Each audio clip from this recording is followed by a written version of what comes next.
வணக்கம் நேயர்களே, உள்ளது உள்ளபடி நிகழ்ச்சியை வழங்குவதற்காக ஆண்ட்ரூ. சில இடங்களில் பலவிதமான போராட்டங்கள், பல்வேறு கருத்துக்களை முன்வைத்து போராட்டங்கள் ஒரு பக்கம் நடந்து கொண்டிருக்க, மிக முக்கியமான ஒரு போராட்டம், எதிர்கால சந்ததியினருக்கான ஒரு போராட்டம் என்றே சொல்லலாம். அந்த வகையில் விவசாயிகள் போராட்டம் செய்து கொண்டிருக்கிறார்கள். எந்த பகுதியில்னா டெல்டா மாவட்டங்களில்.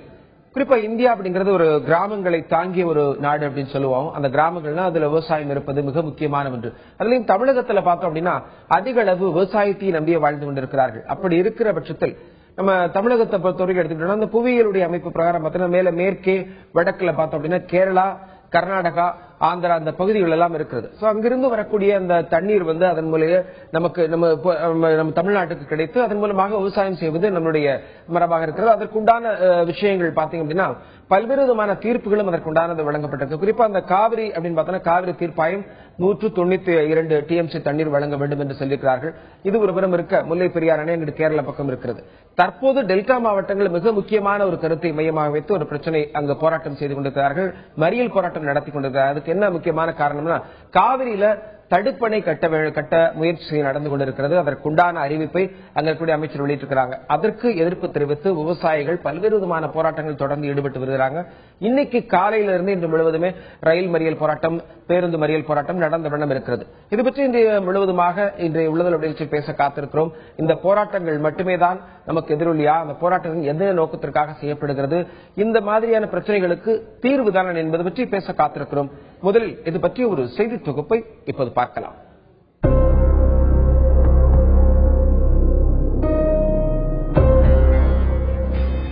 இந்தியாவின் தென்கோடியில் அமைந்துள்ள தமிழ்நாட்டின் மேற்கிலும் வடக்கிலும் கேரள, கர்நாடகம் மற்றும் ஆந்திர மாநிலங்கள் உள்ளன. இந்தியாவின் மக்கள் தொகையில் 6% கொண்ட தமிழ்நாட்டில் பெரும்பாலான மக்கள் விவசாயத்தை நம்பியே உள்ளனர். மாநிலத்தின் முதன்மையான ஆறான காவிரி ஆறு கர்நாடக மாநிலத்தில் குடகு மலையில் உருவாகி தமிழ்நாட்டில் பாய்கிறது. தமிழகத்தில் காவிரி டெல்டா மாவட்டங்கள் மழை, வறட்சி என தொடர்ந்து பாதிப்புக்கு உள்ளாகி வருகிறது. கடந்த 3 ஆண்டுகளில் அங்குள்ள விவசாயிகளுக்கு பெரும் இழப்பு ஏற்பட்டுள்ளது. இந்நிலையில் காவிரியிலிருந்து வெளியேறும் உபரி நீரையும் தடுத்து 2 தடுப்பணைகள் கட்டப்போவதாக கர்நாடக நீர்ப்பாசனத்துறை அமைச்சர் பாட்டீல் அறிவித்துள்ளார். ஏற்கனவே காவிரி நீர் முறையாக கிடைக்காமல் விவசாயத்தை இழந்து நிற்கும் டெல்டா விவசாயிகளுக்கு இந்த அறிவிப்பு பெரும் அதிர்ச்சியை ஏற்படுத்தியுள்ளது. தண்ணீரை தர மறுக்கும் கர்நாடகத்தை கண்டித்தும் தமிழகத்திற்கு உரிய தண்ணீரை பெற்றுத்தர மத்திய அரசை வலியுறுத்தியும் டெல்டா மாவட்ட விவசாயிகள் பல்வேறு கட்ட போராட்டங்களை நடத்தி வருகின்றனர். இதன் ஒரு பகுதியாக இன்று காலை முதல் தஞ்சை, நாகை, திருவாரூர் மாவட்டங்களில் போராட்டங்கள் நடந்து வருகிறது. சாலை மறியல், ரயில் மறியல், ஆர்ப்பாட்டம் என 300க்கும் மேற்பட்ட இடங்களில் போராட்டங்கள் நடந்து வருகிறது. நதிநீர் விவகாரத்தில் தமிழக விவசாயிகளின் கோரிக்கைக்கு செவிசாய்க்குமா மத்திய அரசு? தமிழகத்தில் மொத்தம் 25 லட்சம் ஏக்கர் நிலங்கள் விவசாய நிலங்களாக முன்பு இருந்தது. தற்போது அது பாதியாக குறைந்து 13 லட்சம் ஏக்கராக இருந்து வருகிறது. அதுவும் குறிப்பா டெல்டா மாவட்டம் எடுத்துட்டோம்னா முதல்ல 14 லட்சத்துக்கிட்ட இருந்தது, 14 லட்சம் ஏக்கர். தற்போது அதனுடைய நிலவரம் பார்த்தீங்கன்னா ஒரு 10 லட்சம் ஏக்கராக குறைந்திருக்கிறது. பல்வேறு விதமான பிரச்சனைகள், அதையும் தாண்டி விவசாயிகள் விவசாயம் செய்து வருகிறார்கள். அதுல இதுபோன்ற பிரச்சனை சந்தித்து வருகிறது. அந்த பிரச்சனை பற்றி நாம் பேச இருக்கிறோம். இதற்காக அரங்கத்தில் தன்னுடைய கருத்துக்களை பதிவு செய்ய வந்திருக்கிறார் தமிழ்நாடு விவசாயிகள் சங்கங்களுடைய கூட்டமைப்பினுடைய செயலாளர் திரு நல்லசாமி அவர்கள். வணக்கம். வணக்கம். அதே நேரத்தில் களத்திலிருந்து திருவாரூர் மாவட்டத்திலிருந்து அங்க இருக்கக்கூடிய நிலவரத்தை எமது செய்தியாளர் செந்தில் தேவா வழங்க காத்திருக்கிறார். வணக்கம் செந்தில் தேவா. செந்தில் தேவா, தற்போது அங்கு என்ன மாதிரியான நிலவரங்கள் இருக்கிறது? இன்றைக்கு காலையிலிருந்தே போராட்டங்கள், மறியல் போராட்டங்கள்லாம் நடந்த வண்ணம் இருக்கிறது. அந்த போராட்டத்தை பற்றியும் அங்கு தற்போதைய நிலவரம் பற்றியும் முழுமையா சொல்லுங்க. மாடு கட்டி போரடித்தால் மாளாது என்று யானை கட்டி போரடித்த தஞ்சை, திருவாரூர், நாகை, காரைக்கால் மாவட்ட விவசாயிகள் இன்று வாழ்க்கைக்குரிய ஒரு கேள்விக்குறியா போயிட்டு, இந்த பகுதியில் விவசாயம் பண்ண முடியுமா, பண்ண முடியாதா, நாமெல்லாம் இங்க வசிக்கிறது இல்லையா அப்படின்னு சொல்லிட்டு விவசாயிகளிடையே ஒரு பெருத்த கருத்து வந்துட்டு. காரணம் என்னன்னு கேட்டீங்கன்னா, கர்நாடகத்திலிருந்து உரிய நேரத்தில் தண்ணி வரல. உபரி நீர் வந்துகிட்டு இருந்ததையும் ஒரு இடையில ஒரு அணையை கட்டி, 2 அணைகளை கட்டி அந்த உபரி நீரையும் தடுத்துட்டா இங்க சுத்தமா தண்ணி ஒரு சொட்டு கூட வராது, விவசாயமே பண்ண முடியாது, பாலைவனமா போயிடும். அதனால இந்த ஒருங்கிணைந்த தஞ்சை மாவட்டம், அதாவது தஞ்சாவூர், திருவாரூர், நாகை, திருச்சி, கடலூர் உள்ளிட்ட மாவட்ட விவசாயிகள்லாம் எங்கேயாவது குடிபெயர்ந்து போயிட வேண்டியதான். அந்த மாதிரி ஒரு சூழ்நிலையை உருவாக்கக்கூடிய அந்த கர்நாடக அரசை மத்திய அரசு உடனடியாக தடுத்து அந்த அணையை கட்டக்கூடாது, அதுக்கு எந்த விதத்திலையும் அனுமதி தரக்கூடாது. ஏற்கனவே கட்டிய அணைகளாலேயே விவசாயிகள் பாதிச்சிருக்கிறாங்க. புதுசா 2 அணையை கட்டினா முக்கியமா பாதிச்சு போயிடுவாங்க அப்படின்னு கொதிப்படைஞ்சு இன்னைக்கு 500 இடங்கள்ல விவசாயிகள் ரயில் மறியல், பஸ் மறியல் போராட்டங்கள் நடத்துறாங்க. பல்வேறு போராட்டங்கள் இதுவரை நடந்திருந்தாங்க கூட அந்த போராட்டத்தோட சாராம்சம் எப்படி இருக்குன்னு கேட்டீங்கன்னா, காலையில போராட்டங்கள் ஆரம்பிச்சா காவல்துறையினர் அவர்களை கைது பண்ணி கொண்டு போய் ஒரு இடத்துல வச்சுட்டு ஒரு 1 மணி நேரம் 2 மணி நேரத்தில் விட்டுருவாங்க, இல்ல மாலை விட்டுருவாங்க. ஆனா இன்னைக்கு விவசாயிகளுக்கு வச்ச கோரிக்கை என்னன்னு கேட்டீங்கன்னா, எங்களை கைது பண்ணக்கூடாது, அப்படியே கைது பண்ணாலும் 10 பேரா வந்தாலும் தொடர்ந்து நாங்கள் மறியல் பண்ணிட்டே இருப்போம், எங்களோட எதிர்ப்பை காலையிலிருந்து மாலை வரை தெரிவிப்போம்னு சொல்லியிருக்காங்க. இந்த அளவுக்கு அவங்க போராட்டத்தை துரிதப்படுத்திருக்கிறதுக்கு காரணம் என்னன்னு கேட்டீங்கன்னா தண்ணீர் தான். தண்ணீர் இல்லாம விவசாயம் தான் முழுக்க இந்த டெல்டா மாவட்டத்தில் விவசாயம் மட்டும் தான் இருக்கு. எந்தவித தொழிற்சாலைகள் எதுவுமே இல்ல. விவசாயத்தை மட்டுமே நம்பி இருக்கிற எங்களுக்கு வாழ்வாதாரம் என்ன? ஏற்கனவே பாத்தீங்கன்னா 2-3 வருடங்களுக்கு முன்னாடி எல்லாம் பாத்தீங்கன்னா எலிக்கறி சாப்பிட்டாங்க. அதுல நிறைய விவசாயிகள் தன்னோட நிலங்களை பார்த்து தண்ணி இல்லாம கருகி போனதை பார்த்து தற்கொலை பண்ணிட்ட விவசாயிகள் இருக்காங்க.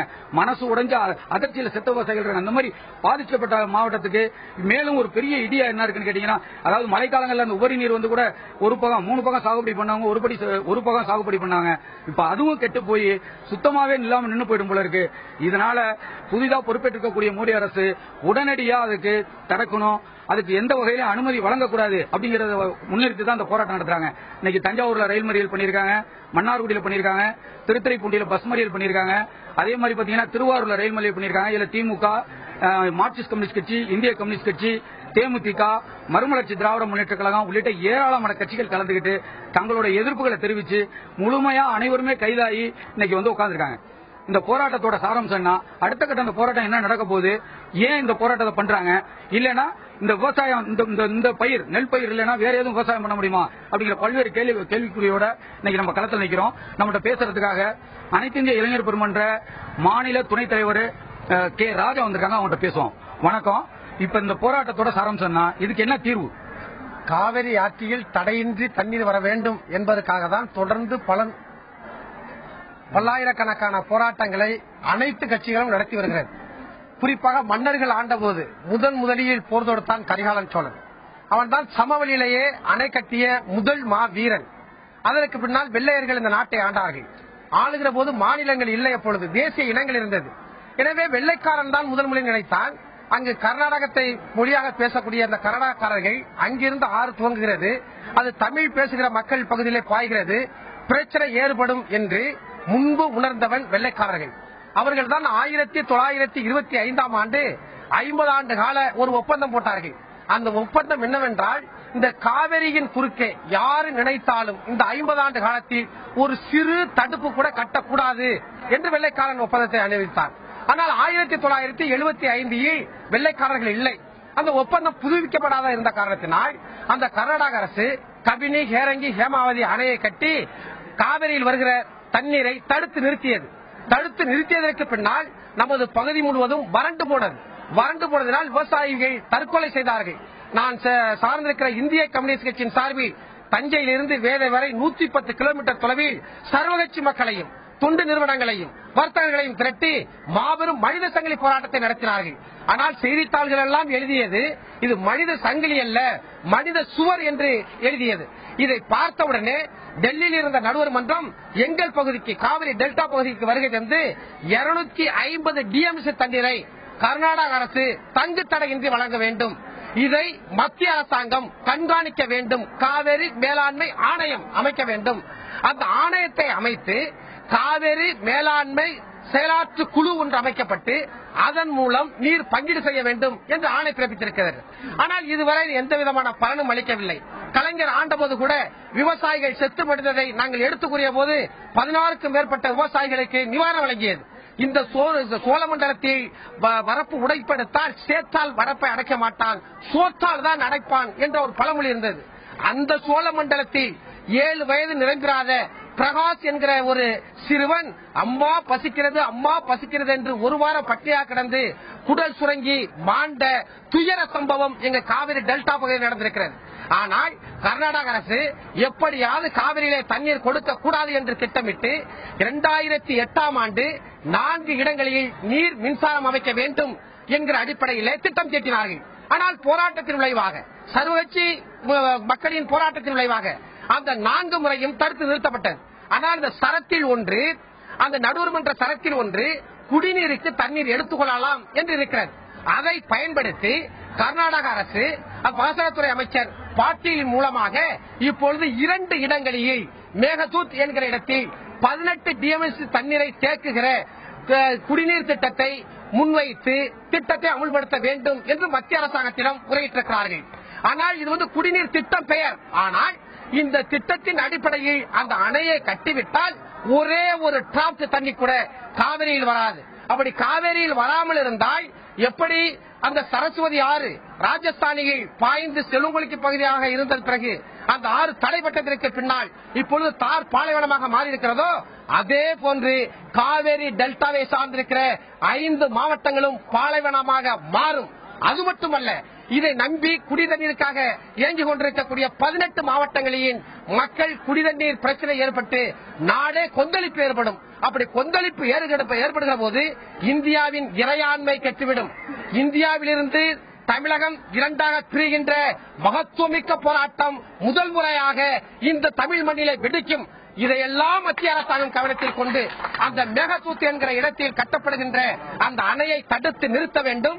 ஆண்டுதோறும் 250 டிஎம்சி தண்ணீரை கர்நாடக அரசு வழங்குவதற்கான உத்தரவினை மத்திய அரசு செயல்படுத்தப்பட வேண்டும்.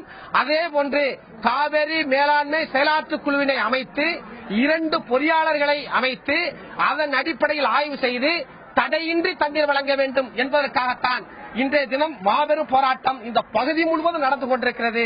அது மட்டுமல்ல, இந்த போராட்டத்தின் விளைவாக பயனில்லை என்றால் அனைத்து கட்சிகளும் சேர்ந்து ஒரு தீவிர போராட்டத்தை நடத்துவதற்கு ஏற்பாடு செய்யும் என்பதை தெரிவித்துக் கொள்கிறோம். உங்க தகவலுக்கு நன்றி. தொடர்ந்து பேசலாம். செந்தில் தேவா குறிப்பிட்டது போல பல்வேறு விதமான போராட்டங்கள் நடந்து வருகிறார்கள். அவர்களுடைய வலியை பதிவு செய்திருந்தார்கள். இந்த நிலையத்தில் கர்நாடக அரசு மேகதாது ராசி மணல் என்ற 2 இடங்களிலே அணை கட்டும் முயற்சியை ஈடுபட்டிருக்கிறது. தடுப்பணை, அதன் மூலமாக 48 டிஎம்சி தண்ணீரை தேக்கி வைத்துக் கொண்டு அங்கு கூட்டு குடிநீர் திட்டத்திற்காக ஒரு திட்டத்தை அமல்படுத்த வேண்டும் என்ற ஒரு நோக்கிலே அந்த ஒரு அணை தடுப்பணை கட்டும் முயற்சியில் ஈடுபட்டிருக்கிறார்கள். இந்த நேரத்தில் நம்ம கூட நல்லசாமி நம்மோடு இணைந்திருக்கிறார். நம்ம பேசலாம். நல்லசாமி, இப்போ விவசாயிகள் ஏற்கனவே கடையடைப்பு போராட்டம் நடத்தினாங்க. தற்போது ரயில் மறியல் போராட்டம், சாலை மறியல் போராட்டம் நடந்த வண்ணம் இருக்கிறது. இதன் மூலமாக மத்திய அரசுக்கு என்ன சொல்ல நினைக்கிறீங்கிறத சொல்லு. மத்திய அரசு உடனடியா காவிரி மேலாண்மை வாரியத்தை ஏற்படுத்தி இதற்கு ஒரு முற்றுப்புள்ளி வைக்கணும். காவிரி இறுதி தீர்ப்புப்படி 192 டிஎம்சி தண்ணீர் கர்நாடகா கொடுக்க வேண்டும் மாதாந்திர அடிப்படையில். ஜூன் மாதம் 10 டிஎம்சி, ஜூலை மாசம் 34 டிஎம்சி, ஆகஸ்ட் மாசம் 50 டிஎம்சி, செப்டம்பர் மாசம் 40, அக்டோபர் 22, நவம்பர் 15 இப்படி கணக்கு பார்க்கின்ற பொழுது மே மாசத்து வரல 192 டிஎம்சி தண்ணி கொடுக்கணும்.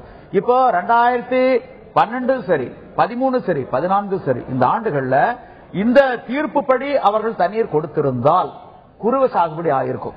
எப்ப திறக்கிறாங்கன்னா கர்நாடக அணைகள்லாம் நிரம்பி காமாவதி, கபினி, ஹேரங்கி, KRS, லட்சுமண தீர்த்தா, அங்காவதி, ஸ்வர்ணவதி, சிம்சா போன்ற 6 அணை தேக்கங்கள்லாம் நிரம்பி இனிமேல் தேக்குனா அணை உடஞ்சிரும் அப்படிங்கிற ஒரு சூழ்நிலையில தான் திறக்கிறாங்க. ஆக இந்த தீர்ப்பை இடைக்கால தீர்ப்பை மதிக்கல. 205 டிஎம்சி 2001 வழங்கப்பட்ட தீர்ப்பு. இறுதி தீர்ப்பு 2007 பிப்ரவரி 5 வழங்கப்பட்டது. இதை 2013 பிப்ரவரி 19 கெசட்ல வெளியிட்டாங்க. அதற்கு பின்பும் சரி இதை மதித்து நடக்கவே இல்லை. ஒரு அரசாங்கமே சட்டத்தை மதிக்கலைன்னா அந்த குடிமக்கள் மதிக்க வேண்டும்ங்கிற அவசியம் என்ன? அப்படின்னா நாட்டுல அரசு இருக்கா இல்லையா, இறையாண்மை இருக்கா இல்ல இறையாண்மை இல்லாம ஒரு ஆட்சி நடந்துட்டு இருக்கா என்ற ஒரு கேள்வி எழுதிருக்கிறீங்க. இந்த நேரத்தில் நீங்க குறிப்பிட்டது போல 2001 ஒரு தீர்ப்பு வழங்கப்பட்டிருக்கிறது. தற்போது இறுதி தீர்ப்பாக வழங்கப்பட்டிருக்கிறது. 205 டிஎம்சி வழங்கப்படல, 192 டிஎம்சி வழங்கப்படல. இந்த நிலையில சரியான நேரத்தில் வழங்கப்படல அப்படிங்கிறது ஒரு குற்றச்சாட்டு இருக்கிறது. இந்த நிலையில இப்ப நீதிமன்றமோ மத்திய அரசோ அந்த தடுப்பணை கட்டுவதற்கு அனுமதி வழங்கல. இந்த ஒரு தருணத்துல தற்போது நம்ம போராட்டம் செய்யறோமே, இந்த போராட்டத்தினுடைய முக்கியமான சாராம்சம் என்ன? ஏன்னா நம்ம அவங்க அணைக்கு நீதிமன்றமோ மத்திய அரசு அனுமதி வழங்கப்பட்டது பிறகு அதுக்கப்புறம் தான் மிக முக்கியமான ஒரு இப்ப அந்த அமைச்சர் அதை பத்தி சொல்லியிருக்கிறார், அதை பத்தி பேசியிருக்கிறாரு. தற்போது இந்த போராட்டம் நடத்துறீங்க, இதன் மூலமா என்ன சொல்ல நினைக்கிறீங்க? அதாவது இந்த போராட்டம் நியாயமான போராட்டம். வருமுன்னர் காவாதான் வாழ்க்கை எரிமுன்னர் வைத்தூர் போல கெடும். அந்த அடிப்படையில் மக்கள் கொதித்து எழுந்திருக்கின்றார்கள். இவங்களுடைய போராட்டத்தில் நியாயம் இருக்குது. நடுவண் அரசு இதை ஊற போடக்கூடாது, ஒத்தி போடக்கூடாது, தள்ளி போடக்கூடாது, நீர்த்து போக செய்யக்கூடாது. இது உடனடியாக செய்ய வேண்டிய ஒன்று. தூங்குக தூங்கி செயற்பால தூங்கற்க தூங்காது செய்யும் வினை. இது தூங்காமல் செய்ய வேண்டிய காரியம். இதனுடைய விளைவு வெளிப்பாடு எப்படி இருக்கும்னா, முன்னாடி சொன்னாங்கல்ல கொஞ்ச நேரத்துக்கு முன்னாடி, இந்த நாட்டினுடைய இறையாண்மைக்கும் ஒருமைப்பாட்டிற்கும் விடுக்கின்ற சவாலாகவே இது இருக்கும். அதனுடைய விளைவு எப்படி இருக்கும்னா, 1990 எப்படி சோவியத் சோசியலிச குடியரசு சிறந்து போனதோ அதை போன்றது ஒரு நிலை இந்தியாவுக்கும் ஏற்படும். அது ஏற்படக்கூடாதுங்கிறதுக்காகத்தான் இப்ப டெல்டா மாவட்டங்கள்ல விவசாயிகள் கொந்தளித்து எழுந்து அன்னைக்கு கடையெடுப்பு போராட்டத்தை நடத்தினாங்க. இன்று மறியல் போராட்டத்தை நடத்திட்டு இருக்காங்க. இந்த போராட்டங்கள் அனைத்துமே நியாயமானவைகள். அதாவது மத்திய அரசினுடைய கதவை தட்டக்கூடிய ஒரு போராட்டம். தொடர்ந்து பேசலாம் நல்லசாமி. இவர் குறிப்பிட்டது போல பல்வேறு விதமான போராட்டங்கள் தொடர்ந்து நடந்த வண்ணம் இருக்கிறது. இந்த போராட்டம் உண்மையான போராட்டம், மக்களின் போராட்டம், விவசாயிகளுடைய போராட்டம் என்ற கருத்தை பதிவு செய்திருக்கிறார்.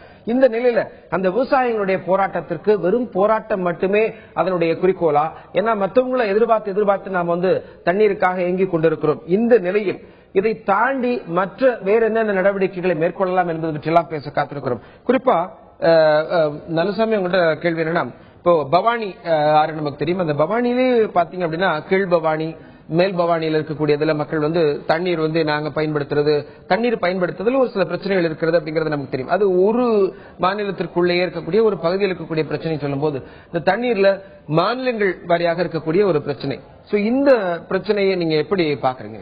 அதாவது தமிழ்நாட்டுக்குள்ள இருக்கிற பிரச்சனையும் சரி, கர்நாடகாவுக்கு தமிழ்நாட்டுக்கு இடையில இருக்கக்கூடிய பிரச்சனைகளும் சரி, சட்டத்தின் ஆட்சியை அரசுகள் நடைமுறைப்படுத்தாதனுடைய விளைவு வெளிப்பாடாகும். காவிரி இறுதி தீர்ப்புப்படி தமிழ்நாடு அரசு பவானிசாகர் அணை நீர் நிர்வாகம் பண்ணி இருந்தா எங்களுக்குள்ள பிரச்சனை வராது. இது பன்னெடுங்காலமா தப்பு பண்ணிட்டாங்க. அரசு ஆணைகளுக்கும் விதிமுறைகளுக்கும் காவிரி இறுதித்திற்கும் புறம்பானதொரு நடைமுறையை, புறம்பானதொரு நீர் நிர்வாகத்தை பொதுப்பணித்துறை தமிழ்நாட்டிலும் தொடர்ந்து செய்து கொண்டிருக்கின்றது.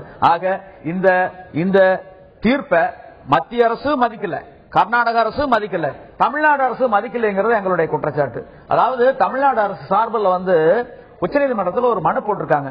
கோடையில பாசனத்துக்கு தண்ணீர் திறக்கக்கூடாது. காவிரி வடிநிலத்தில் இருக்கக்கூடிய எந்த ஒரு நீர் தேக்கத்திலே கோடையில பாசனம் திறக்கக்கூடாது. இவங்க சொன்ன குற்றச்சாட்டு, கோடையில கர்நாடகாவில் இருக்கக்கூடிய நீர்த்தேக்கங்கள்ல இருந்து தண்ணீர் திறந்து விட்டுறாங்க. ஜூன் மாதம் பருவமழை துவங்கும் போது அணையை வடிச்சிடுறாங்க. தமிழ்நாட்டுக்கு உண்டான தண்ணியை குறுவை சாகுபடிக்கு விட முடியறதில்ல. ஆக தீர்ப்பில் என்ன சொல்லியிருக்காங்கன்னா, கோடையில பாசனத்துக்கு தண்ணி திறக்கூடாதுன்னு சொல்லியிருக்காங்க. அது திறக்க கூடாதுன்னு சொல்லி தமிழ்நாடு சர்க்கார் உச்சநீதிமன்றத்தில் பெட்டிஷன் போட்டிருக்காங்க. அது நியாயமானது. அதே நேரத்தில் தமிழ்நாட்டில் இந்த பவானிசாகர் அணைய குறுவை சாகுபடிக்கு திறக்கவே கூடாது, குறுவை பருவத்தில் திறக்கவே கூடாது. இது சம்பாவித்த திறக்கணும். ஆனா நடைமுறையில கோடை காலத்துல ஏப்ரல் மாதம் 15 திறக்கிறாங்க. இது எந்த விதத்துல நியாயம்? காவிரி இறுதி தீர்ப்பு புறம்பானதா இல்லையா? ரெண்டாவது நீரேற்று பாசனங்கள் நிறைய இருக்கு. நீரேற்று பாசனங்கள் உபரியா இருக்கிற காலங்கள்ல தான் தண்ணி எடுத்து கொடுக்கணும். அது காவிரி இறுதி தீர்ப்பு என்ன சொல்லியிருக்காங்கன்னா, வால்யூம் 5 பக்கம் 4 என்ன சொல்லியிருக்காங்கன்னா, the lift schemes will not be considered for water allocation. நீரேற்று பாசனங்களுக்கு தண்ணீர் ஒதுக்கீடு செய்யப்படவில்லை. ஆனா அங்க தட்டுப்பாடு நிலவுகின்ற காலங்களில் குடிநீருக்கு 500 கனஅடி அளவுல தண்ணி விட்டுக்கிட்டு இருக்கிற நேரத்திலேயுமே அவங்க 24 மணி நேரம் உறிஞ்சிக்கிட்டு இருக்காங்க. அதனால பல இடங்களுக்கு குடிநீர் திட்டங்களுக்கு தண்ணி போய் சேர்வதில்லை. ஆக இவங்க எல்லாம் முறைப்படுத்தணும். ஆக தமிழ்நாட்டிலே நீர் நிர்வாகம் சரியில்லை, கர்நாடகாவிலேயும் சரியில்லை. மத்திய அரசு இதை நடைமுறைப்படுத்துறதுக்கு தயாராக இல்லை. இதுதான் இருக்கக்கூடிய யதார்த்தம். இந்த தகராறுகளுக்கு காரணம் என்ன? சட்டத்தினுடைய ஆட்சியை மத்திய அரசும் சரி மாநில அரசுகளும் சரி கடைபிடித்தால் எந்த பிரச்சனையும் வராது. ஆக நம்ம நாட்டில் பாத்தீங்கன்னா மலை மாதிரி வெண்ணெய் இருக்கு, ஆனா நெய்க்காக நம்ம தகராறு பண்ணிக்கிட்டு இருக்கிறோம். உலகத்தினுடைய சராசரி மழை 950 மில்லிமீட்டர், நம்ம நாட்டினுடைய சராசரி மழை 1250 மில்லிமீட்டர். இப்ப என்னோட கையை பாருங்க எப்படி ரேகை இருக்கு, ஒரு வெற்றிலை திருப்பி பாருங்க எப்படி நரம்புகள் இருக்கு. அந்த மாதிரி இந்த நாட்டில் ஏராளமான நதிகள் இருக்கு. ஆண்டுதோறும் கிடைக்கக்கூடிய மொத்த நீர்வளம் 70,000 டிஎம்சி. நாம் பயன்படுத்திக் கொண்டிருப்பது 20,000 டிஎம்சி மட்டுமே. 50,000 டிஎம்சி தண்ணீர் பயன்பாடு இல்லாமல் வீணாக ஆண்டுதோறும் கடலிலே வடிந்து கொண்டிருக்கின்றது. ஆக சமுத்திரத்துக்கு விடுவதற்கு ஒரு மாநிலம் தயாராக இருக்கின்றது, சகோதரனுக்கு விட தயாராக இல்லை. ஆக ஈவு இரக்கம் கண்ணோட்டம் இல்லாத ஒரு செயலாகும். பகுத்துண்டு பல்லுயிர் ஓம்புதல் நூலோ தொகுத்தவற்றுள் எல்லாம் தலை. இதை நடைமுறைப்படுத்தினா போது நாடு நல்லா இருக்கு, விரைவில் வல்லரசாகும். தொடர்ந்து பேசலாம். நல்லசாமி, 70,000 டிஎம்சி தண்ணீர் ஒட்டுமொத்தமாக கிடைக்கிறது. 20,000 டிஎம்சி மட்டும்தான் நாம் பயன்படுத்துகிறோம். 50,000 டிஎம்சி வீணாக கடலில் சென்று கலக்கிறது என்ற ஒரு கருத்தை முன்வைத்திருக்கிறார். இந்த நிலையில் மத்திய அரசு மேலேயும் குற்றச்சாட்டுகள் இருக்கிறது. அந்த சட்டத்தை முழுமையாக அமல்படுத்த வேண்டும். அதே நேரத்தில் மாநில அரசுகளாகிய தமிழக அரசும் கர்நாடக அரசும் மேலேயும் இது போன்ற குற்றச்சாட்டை முன்வைத்திருக்கிறார்கள். என ஒட்டுமொத்தமாக விவசாயம் பாதிக்கப்படுகிறது, விவசாயிகள் பாதிக்கப்படுகிறார்கள். அதிலும் குறிப்பாக புவியியல் அமைப்புப்படி தமிழகத்தில் இருக்கக்கூடிய விவசாயிகள், குறிப்பாக டெல்டா மாவட்ட விவசாயிகள் அதிக அளவில் பாதித்துக் கொண்டிருக்கிறார்கள். செந்தில் தேவாட்ட நம்ம பேசலாம் நினைக்கிறேன். செய்தியாளர் செந்தில் தேவா, உங்க கூட விவசாயிகள் இருக்கிறாங்க. அந்த பகுதியில் என்னென்ன மாதிரியான பயிர் செய்யப்படுகிறது, அங்க இருக்கக்கூடிய விவசாயிகளுடைய ஒட்டுமொத்தமான நிலங்கள்ல என்ன மாதிரியான தற்போதைய நிலவரம் என்ன? ஏற்கனவே நம்ம பார்த்தோம், நம்ம 3 போகம் விளைந்த ஒரு பகுதியில் தற்போது 1 போகம் தான் விளைந்து கொண்டிருக்கிறது. தற்போது என்ன பயிரிடப்பட்டிருக்கிறது, அது பற்றிய விவரங்கள்லாம் கேட்டு சொல்லுங்க. 1975 வரைக்கும் டெல்டா மாவட்ட விவசாயிகளோட வாழ்வாதாரம் நல்லாவே போயிட்டு இருந்துச்சு. தண்ணி கூடுதலா தான் வந்தது ஒழிஞ்சு தண்ணீர் பத்தல அப்படிங்கிற ஒரு பிரச்சனை இல்ல. அந்த ஹேமாவதி, ஹேரங்கி இந்த அணைகள்லாம் கட்டினதுக்கு அப்புறம் டெல்டா மாவட்டம் கொஞ்சம் கொஞ்சமா விவசாயிகள் பாதிக்க ஆரம்பிச்சாங்க. கடைசியில் சுத்தமாவே தண்ணீர் தர முடியாது அப்படிங்கிற ஒரு கட்டம் வந்ததுக்கு அப்புறம் 3 பக்கமா இருந்த சாகுபடி 1 பக்கமா மாறிச்சு. அந்த சாகுபடியும் பாதியில தண்ணி பத்தாம பயிர்கள் கருகி விவசாயிகள் போராட்ட காலத்தில் கூச்சிட்டே இருந்தாங்க. இவ்வளவு நாள் பாத்தீங்கன்னா 1980 இருந்து போராட்டம் நடந்துகிட்டே இருந்துச்சு இன்னைக்கு வரைக்கும். ஆனா இந்த போராட்டம் இப்ப ரொம்ப தீவிரமானது காரணம் என்ன கேட்டீங்கன்னா, புதிய அணைகள் 2 கட்டுறதுதான். அந்த புதிய அணைகள் கட்டினா என்ன, எப்படி பாதிப்பாங்க விவசாயிகள் கேட்போம். இப்ப நம்மகிட்ட விவசாய சங்க, திருவாரூர் மாவட்ட விவசாய சங்க, விவசாய தொழிலாளர் சங்க மாவட்ட செயலாளர் நாணமோகன் வந்திருக்காங்க. அவங்கள்ட்ட பேசுவோம். வணக்கம் சார். இப்ப இந்த அணைகள் கட்டினா விவசாயிகள் எந்த அளவுக்கு பாதிப்பாங்க, அதுக்கு என்ன மாற்று வழி என்ன? காவிரி, தென்மந்தை, பாலாறு, கண்டதூர், வைகை, பொருணை நதி, இங்கு மேவிய ஆறுகள் பல ஓடி மேனி செழித்த தமிழ்நாடு. அதில் வாழ்கின்ற இந்த காவிரி டெல்டா பகுதி மக்கள் இன்றைக்கு பாலைவனமாக மாறிவிடுமோ என்ற அச்சத்தில், ஏனெனில் கர்நாடக அரசு இன்றைக்கு மேகதாது காவிரியுடைய மேல் பகுதியில் 2 அணைகளை கட்டி தண்ணீர் குடிதண்ணீருக்காக என்று காரணம் காட்டி அணை கட்டுவதால் இந்த பகுதி முழுவதும் ஏற்கனவே வந்து கொண்டிருந்த தண்ணீர் கூட நின்று போய்விடும் என்ற நிலை இருக்கிறது. எனவே இதை தடுத்து நிறுத்த வேண்டும். இதற்கு மத்திய அரசு முழு முயற்சி மேற்கொள்ள வேண்டும். அத்துடன் மட்டுமல்லாது இந்த பாலைவனமாக மாற்றப்படுமேயானால் இங்கு இருக்கின்ற மக்கள் எல்லாம் மிகப்பெரிய துயரத்திற்கு ஆளாக நேரிடும் என்பதை இந்த சந்தர்ப்பத்தில் தெரிவித்துக் கொள்கிறோம். இந்த இதை பத்தி விளக்கமா சொல்றதுக்காக திராவிட முன்னேற்ற கழகத்தோட மூத்த உறுப்பினர் முகில் ராஜேந்திரன் வந்திருக்காங்க. அவங்கள்ட்ட கேட்போம். வணக்கம். இப்ப இந்த கர்நாடக அணை குறுக்க 2 அணை கட்டுறதுக்கு உங்க தலைவர் என்ன சொல்லியிருக்காரு, உங்க கட்சியோட தலைவர் என்ன சொல்லியிருக்காரு, அதுல இந்த அணையை கட்டினா இந்த விவசாயிகள் எப்படி பாதிப்பாங்க அப்படின்னு சொல்லி உங்க திமுக எப்படி நினைக்கிறது? உப்பு தலைவர் டாக்டர் கலைஞர் அவர்கள் கர்நாடக அரசினுடைய இந்த எதேச்சாரியான போக்கினை கண்டித்து இந்த 2 அணைகளையும் மேகதாது பகுதியிலே கட்டக்கூடாது, இந்த அணைகளை கட்டினால் தமிழகம் வறண்டுவிடும், ஒருங்கிணைந்த தஞ்சை மாவட்டம் பாலைவனமாக மாறிவிடும் என்று கழக தலைவர் டாக்டர் கலைஞர் அவர்களும் இளமான தளபதி ஸ்டாலின் அவர்களும் இதை வலியுறுத்தி கூறியிருக்கிறார்கள். திராவிட முன்னேற்ற கழகம் என்றென்றும் விவசாயிகளுக்காக, விவசாயிகளின் துயதுடைக்கக்கூடிய ஒரு இயக்கம். கழக தலைவர் டாக்டர் கலைஞர் அவர்கள் 1975 இடைக்கால தீர்ப்பாக 205 டிஎம்சி தண்ணீர் கிடைப்பதற்கான வழிவகை செய்தார்கள். அதே போன்று காவிரி துவங்கி 800 கிலோமீட்டர் ஓடக்கூடிய அந்த பகுதியிலே 200 கிலோமீட்டர் தான் கர்நாடக மாநிலத்திலே வருகிறது. மீதம் 600 கிலோமீட்டர் தமிழகத்திலே தமிழ் மக்களை வாழ வைக்கக்கூடிய அந்த காவிரியை கர்நாடக அரசு வஞ்சக எண்ணத்தோடு அதை தடுத்து குடிநீருக்காக என்று ஒரு சதி திட்டத்தை தீட்டி தமிழகத்தை, அதுவும் குறிப்பாக காவிரி கடைமடை பகுதியை அவர்கள் பாலைவனமாக்க வேண்டும் என்ற நோக்கத்தோடு செயல்படுகிறார்கள். அதற்கு துளியளவும் இடம் கொடுக்காமல் நமது கழக தலைவர் டாக்டர் கலைஞர் அவர்களுடைய ஆட்சியிலே உள்ளாட்சித்துறை பொறுப்பினை ஏற்ற மாண்புமிகு கோசி மணி அவர்கள் இந்த கூட்டு குடிநீர் என்ற திட்டத்தினை ஏற்படுத்தி அதை காவிரியிலே ஒரு ஆழ்துளை கிணறு ஏற்படுத்தி புதுக்கோட்டை மாவட்டம், அதேபோன்று ராமநாதபுரம் மாவட்டம் வரைக்கும், அதேபோன்று தஞ்சை மாவட்டத்திலே பல பகுதிகள், நாகை, திருவாரூர் மாவட்டங்களிலே கூட்டு குடிநீர் என்ற ஒரு ஏற்பாடை செய்திருக்கிறார்கள். கர்நாடக அரசு வழங்குவதாக கூறும் 205 டிஎம்சி தண்ணீரிலேயே இவ்வளவையும் தமிழக முதல்வராக இருந்த டாக்டர் கலைஞருடைய தளபதி கோசி மணி அவர்கள் செய்தார்கள். ஆனால் இன்று அந்த கர்நாடக அரசு மோடி அரசினுடைய ஆதரவோடு இந்த கர்நாடகாவில் ஒரு அணையை கட்ட வேண்டும் நினைக்கிறார்கள். அதற்கு உலகமெங்கும் வாங்கும் தமிழர்கள் எல்லாம் தமிழகம் பாலைவனமாக கூடாது என்று மோடி அரசிற்கு நீங்கள் எல்லாம் கவன தீர்மானமாக ஒரு தந்தையினை அனுப்புமாறு தமிழ்நஞ்சத்தின் சார்பாக திராவிட முன்னேற்ற சார்பாக கேட்டுக்கொள்கிறேன். இப்ப கர்நாடகாவில் கட்ட போற இந்த மேகதாது கிட்ட கட்டுறேன்னு சொல்ற அந்த அணை கட்டுற இடத்துல என்ன பிரச்சனைன்னு கேட்டீங்கன்னா, அந்த அணையை கட்டினா அங்க பல்லாயிரக்கணக்கான வன உயிரினங்கள் அழிஞ்சு போகும். இங்க கட்டினா நான் எங்களோட வாழ்வாதாரம் பாதிக்கும் அப்படின்னு சொல்லிட்டு கர்நாடகாவில் உள்ள அந்த அந்த பகுதி மக்களே கூட அதற்கு எதிர்ப்பு தெரிவிச்சிருக்காங்க.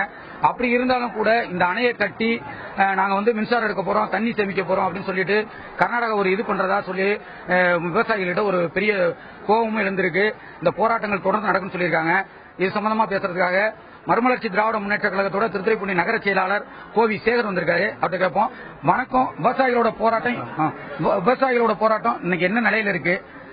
இந்த அணையை கட்டுறதை எப்படி தடுக்க போறீங்க? இதுக்கு நீங்க உங்களோட கோரிக்கை என்ன வைக்கிறீங்க? நடந்தாய் வாழி காவிரி. தமிழகத்தில் காவிரி பாய்ந்து டெல்டா மாவட்டங்கள் மட்டுமல்ல, சென்னை வரை குடியிருக்கு மூல ஆதாரமாக திகழ்வது காவிரி. அந்த காவிரியை தடுத்து நிறுத்தி தமிழனை அழிக்க நினைக்கின்றார்கள் கர்நாடகத்தைச் சேர்ந்தவர்கள். அது மட்டுமல்ல, நம்மை சுற்றி இருக்கின்ற கேரளா, கர்நாடகா, ஆந்திரா அனைத்து பேரும் தமிழனை இழித்தவார்கள் என்று கருதி நம்மளை அழித்து ஒழிக்க, நம்முடைய வாழ்வாதாரத்தை நசுக்கி நம்மை எல்லாம் வஞ்சிக்கின்ற பணியை சிறப்பாக செய்து வருகின்றார்கள்.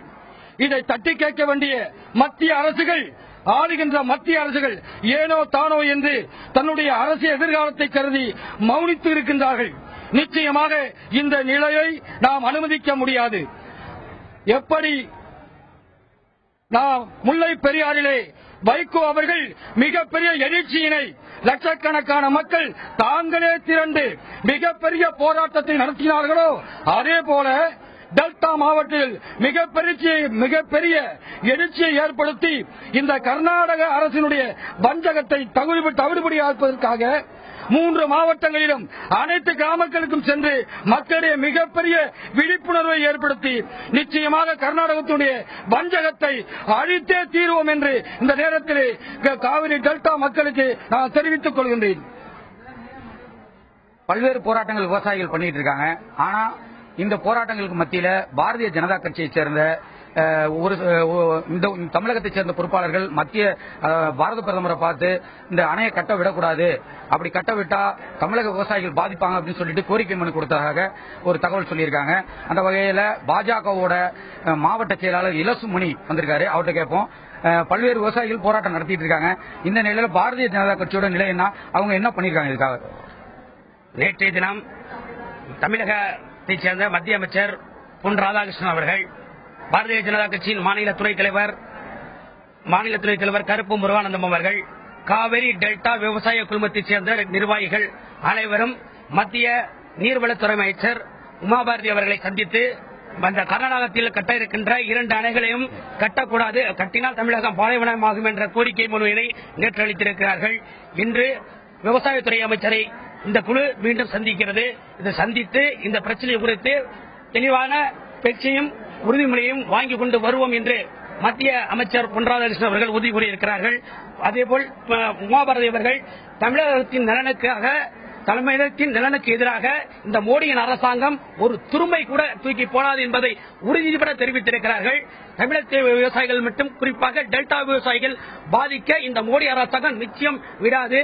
அதேபோல் இந்த பாரதிய ஜனதா கட்சியின் கொள்கையான நதிகள் அனைத்தும் தேசியமயமாக்கப்பட வேண்டும், நதிகள் அனைத்தும் இணைக்கப்பட வேண்டும் என்ற கோரிக்கையில் மத்திய அரசாங்கம், மோடியின் அரசாங்கம் உறுதியாக இருக்கிறது. தற்காலிகமாக இந்த போராட்டம் நடந்து கொண்டிருக்கிறது. இதற்கு நல்ல முடிவை மோடியின் அரசாங்கம் தரும் என்ற நம்பிக்கையில் விடைபெறுகிறோம். நன்றி. உங்க தகவலுக்கு நன்றி. தொடர்ந்து பேசலாம். செந்தில் தேவா, இதுல ஒரு அவங்களுடைய வேதனைகளை அங்க விவசாயிகள் சார்பாக பல்வேறு விதமான அரசியல் கட்சி தலைவர்களும் அங்கு வந்து பேசியிருக்கிறாங்க. இதுல மிக முக்கியமா ஒண்ணு பார்த்தோம் அப்படின்னா, இப்ப கர்நாடக அரசோ மற்ற அரசுகளோ அங்க இருக்கக்கூடிய எதிர்கட்சி ஆளும் கட்சி எல்லா கட்சியும் இணைந்து ஒரு சில பிரச்சனைக்காக அடிக்கடி குரல் எழுப்புவார்கள், ஒட்டுமொத்தமாக இணைந்து. அது மாதிரி தமிழகத்தில் நடக்கிறது ரொம்ப அபூர்வமான விஷயம். அந்த மாதிரியான ஒரு சம்பவம் இந்த விவசாயிகளுடைய பிரச்சனைக்காக, டெல்டா விவசாயிகளுடைய பிரச்சனைக்காக எல்லா கட்சியில் இருக்கக்கூடிய பெரும்பாலும் அதிக கட்சி இருக்கக்கூடிய அவங்க எல்லா கட்சியினுடைய ஒட்டுமொத்தமாக இணைந்து இந்த போராட்டத்திற்கு குரல் கொடுத்திருக்கிறார்கள். இது ஒரு பக்கம் இருக்க, போராட்டங்கள் ஒரு பக்கம் தொடர்ந்த வண்ணம் இருக்கிறது. தண்ணீர் நமக்கு கிடைக்க வேண்டும் என்று நீதிமன்றம் வழக்கு இது பக்கம் தொடர்ந்திருந்தாலும் கூட தற்போது அங்க இருக்கக்கூடிய பகுதிகளில் என்ன மாதிரியான விளைச்சல் விளைந்து கொண்டிருக்கிறது, அதுல மாற்று பயிர்களாக வேற என்னென்ன விஷயம் செய்யலாம். ஏன்னா இருக்கக்கூடிய தண்ணீரை வைத்து குறிப்பா நம்ம ஒண்ணு சொல்லணும், வந்தோரை வாழ வைக்கக்கூடிய தமிழ்நாடு அப்படின்னு இருக்கிறதுல நம்ம மற்றவங்களுக்காக தண்ணீர் மற்ற மாநிலங்களுக்கு தண்ணீருக்காக கையேந்தக்கூடிய ஒரு நிலை இருக்கிறது. அது இல்லாமல் இருக்கக்கூடிய விஷயங்களை நாம என்னென்ன பண்ணலாம் அப்படிங்கிற ஒரு பக்கத்திலேயே நாம யோசித்தாகணும். அதற்காக நம்மோடு இணைகிறார் வேளாண் விஞ்ஞானி ஹரிதாஸ் அவர்கள் நம்மோடு தொலைபேசி வாயிலாக இணைகிறார். வணக்கம் ஹரிதாஸ். இந்த நேரத்தில் அந்த டெல்டா மாவட்டங்கள் பகுதியில் வந்து ஏற்கனவே நெல் கரும்பு அப்படிங்கறது அதிக அளவில் பயிரிடப்பட்டுக் கொண்டு இருக்கிறது. இந்த நிலையில வேறு அந்த நிலப்பகுதியில இருக்கக்கூடிய தண்ணீரை வைத்து வேற என்ன மாதிரியான அங்க பயிர்கள் பயிரிடப்படலாம், இது உங்களுடைய கருத்தா என்ன சொல்ல நினைக்கிறீங்க அதை பற்றி? முதலாவது ஒரு முக்கியமான விஷயம் நான் நினைக்கிறது என்னன்னு சொன்னா, நதிகள் என்பது வந்து ஒரு நாட்டினுடைய மொத்த சொத்து தானே ஒழிய அது மாநிலத்துக்குன்னு சொத்துன்னு நினைக்கிறது முதல்ல அது வந்து ஒரு தவறான ஒரு தீர்மானம். இவங்க அந்த மாதிரி நடந்து கொண்டிருக்கிறாங்க. இந்த காவிரியை பொறுத்த வரைக்கும் எப்பவுமே இது எதையாவது ஒரு அரசியல் கட்சிக்கு ஏதாவது ஒரு பிரச்சனைக்குன்னா இதை வச்சுக்கிட்டு இதுக்குள்ள அணை கட்டுறது, இல்ல அதை வச்சுக்கிட்டு லோக்கல் அவங்களுக்கான செல்வாக்கை தேடுவது, இப்படியான ஒரு வழிமுறை வந்து தொடர்ந்து கடைபிடிக்கிறது. காவிரியை பொறுத்த வரைக்கும் அது அதிகமா பயன்பாட்டுக்கு உள்ள இடம் தமிழ்நாடு தானே ஒழிய கர்நாடகா கிடையாதுங்க.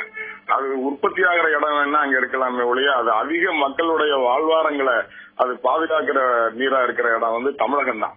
உற்பத்தி வேணா அது கர்நாடகத்துல இருக்கலாமே ஒழிய தொன்றுதொட்டு அது வந்து தமிழகத்துலதான் அது பெரும்பாலும் எல்லா இடங்களுக்கும் அது அதிகமான பயன்பாட்டுக்குரிய ஒரு விஷயமா இருந்ததை இன்னைக்கு கொஞ்சம் கொஞ்சமா மாற்றி முழுக்க முழுக்க அவங்க சொந்தம் கொண்டாடுற ஒரு நிலைக்கு அப்படியே மாத்திக்கிட்டு போறது வந்து அவங்க வந்து ஒரு யதார்த்தமா அவங்களே எல்லாம் செய்துக்கலாம் என்று நினைக்கிறது தவறு. நதிநீர் என்பது முழுக்க முழுக்க அது ஒட்டுமொத்த மக்களுக்குமான ஒரு ஸ்டேட்டுக்குன்னு நினைச்சுதான் இப்ப எல்லாமே நடந்து கொண்டிருக்கிறது.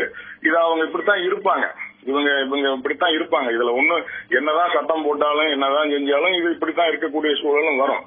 இருந்தாலும் நீங்கள் கேட்ட ஒரு கேள்வி என்னன்னு சொன்னா, மாற்று விஷயங்கள் என்ன நாம யோசிக்கலாம் இன்னைக்கு உள்ள சூழல்ல. ஏன்னா எல்லா நாடுகள்லயுமே இந்த மாதிரி பிரச்சனை இப்ப வந்துட்டு இருக்குங்க. எல்லா நாடுகள்லயும் நான் சொல்றேன், நீர்க்காகத்தான் எதிர்காலத்துல ஒரு பெரிய மூன்றாம் உலக போர்னு ஒண்ணு வந்தா கூட அது நீருக்காக இருக்கலாம் அப்படின்னு கூட சொல்லிட்டு இருக்காங்க. இன்னும் சொல்ல போனா சிங்கப்பூருக்கும் மலேசியாவுக்கும் நதிநீர் நீர் பங்கீடு எல்லாம் இருக்கு. அவங்க பாருங்களேன், 100 ஆண்டுகளுக்கு வந்து நீர் கொடுக்கணும், நீரே இல்ல சிங்கப்பூர்ல, மலேசியால இருந்து கொடுக்குறாங்க, போயிட்டு தான் இருக்கு. அவங்களுக்குன்னு பிரச்சனை இல்ல, தீர்த்துக்கிறாங்க, பேசிக்கிறாங்க. 2 நாட்டுக்கு இடையிலேயே வந்து நீர் பங்கீட பேசி தீர்த்து கொள்கிற பொழுது 2 மாநிலம் ஒரு நாட்டுக்குள்ள இருக்கிற இடத்துல இவங்க பேசி தீர்த்துக்க முடியலன்னா ஒருத்தருக்கு இந்த விட்டு கொடுக்கிற மனப்பான்மை இல்லாம இது முழுக்க அரசியல் அந்த நாட்டுல இருக்காங்க. ரொம்ப நாளாக நான் பாத்துக்கிட்டு தான் இருக்கேன். இந்த சூழல்ல மாற்று திட்டங்களாக ஏதாவது முன்வைக்கப்படுமா அப்படின்னு நீங்க கேட்கும் பொழுது, இந்த டெல்டா மாவட்டத்தை பொறுத்த வரைக்கும் அவங்க தொன்று பழகி போன விஷயம் அவங்களுக்கு நெல் விவசாயமும் இதை சார்ந்த பணப்பயிர்களுக்கு மட்டும்தான் இருந்தாங்களே ஒழிய அவங்க இன்னைக்கு வரைக்கும் மாற்று பயிர்களுக்கான யோசனைகளையோ அதுக்கான தீர்வுகளையோ வேளாண்மை பல்கலைக்கழகங்களோ இல்ல துறை சார்ந்த மற்ற அதிகாரிகளோ அவங்களுக்கு இன்னும் எடுத்து சொல்லாம இருக்காங்க. ஏன்னா எதிர்காலத்துல போக இந்த பிரச்சனை இன்னும் பெருசாகிக்கிட்டு தான் போகும். அதுக்கு நம்மளை தயார் பண்ணி கொள்ளணும். இன்னும் சொல்ல போனா தண்ணி இல்லாத வறட்சி மாவட்டங்களாக கருதப்பட்ட நமக்கு பாத்தீங்கன்னா கிருஷ்ணகிரி, தருமபுரி, நாமக்கல் போன்ற மாவட்டங்கள் எல்லாம் மாற்று பயிர் திட்டங்களும் வேறு திட்டங்களும் கொஞ்சம் கொஞ்சமா கொண்டு வந்தது போல இங்க இனிமே எதிர்காலம் இப்படி இருக்கும் பொழுது 3 போகமும் நான் நெல் போடுவேங்கிறத மாற்றிக்கொண்டு வேறு என்ன செய்ய முடியும்ங்கிற வந்து ஒரு யோசனைய வந்து முதல்ல வந்து பல்கலைக்கழகங்கள் வந்து அங்க போய் ஆய்வு செய்யணும். இவங்களுக்கு வேற என்ன சொல்லி கொடுக்கலாம்.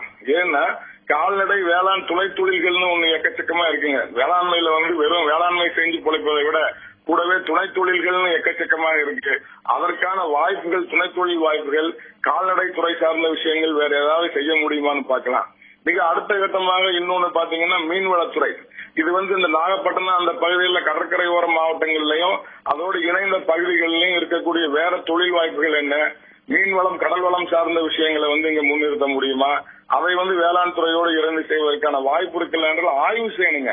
நம்ம ஆராய்ச்சியே செய்யாம தொன்று தொட்டு செய்கிற இதே நெல் விவசாயத்தை மட்டுமே அங்கேயே திரும்பவும் நம்ம செய்து கொண்டிருக்கிற ஒரு சூழல் தான் இன்றைக்கு இருக்கே ஒழிய மாற்று திட்டங்களையும் வேறு அங்கே வசதிகள் என்ன செய்ய முடியும் என்பதையும் பல்கலைக்கழகங்களும் ஆராய்ச்சி நிறுவனங்களும் தான் வந்து முன்னிறுத்தணுமே ஒழிய இது மக்களுக்கு வந்து இது தெரியாது. மக்கள் போராட்டத்துல தான் இறங்கிடுவாங்க. ஆனா அவங்களுக்கு எதிர்காலம் இதுல இருக்கலாம், இந்த மாதிரிக்குள்ள நீங்க போகலாம், அதுல வாய்ப்பு இருக்கு, இப்படி செய்து பாருங்களேன் என்று சோதனை அடிப்படையில ஒரு சில விஷயங்களை செய்து பின்பு அதை வந்து நடைமுறைக்கு கொண்டு வருகிற ஒரு நல்ல ஒரு திட்டங்களை வந்து யோசிக்கணும், ஆராய்ச்சி செய்யணும். இதற்கு பல்கலைக்கழகங்களும் ஆராய்ச்சி நிறுவனங்களும் முன் வரணும். ஏன்னா இந்த பிரச்சனை போக இன்னும் பெருசாத்தான் போய்கிட்டு இருக்க போகுது.